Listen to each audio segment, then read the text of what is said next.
con chụp vợ ai bà ba bà mẹ chụp tài riêng tóc váy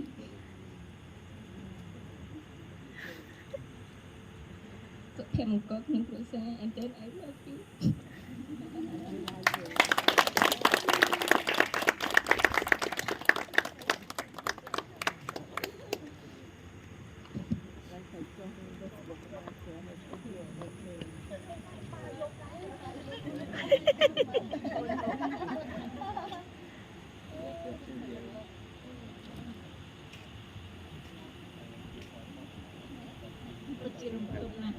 សូមអរគុណមែនទែនសម្រាប់កម្មវិធីគូព្រេងព្រឹកចា៎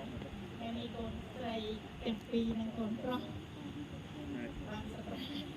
ប្រមាក់យ៉ាងនេះចាពិតជារំភើបមែននេះជាស្ដីសុខមួយសូមអរគុណកម្មវិធីមែនទែនអរគុណបងប្អូនទាំងអស់គ្នានៅទីនេះដែលបានចូលរួមរីករាយទាំងអស់គ្នានិងស្វាគមន៍ចូលរួមរីករាយ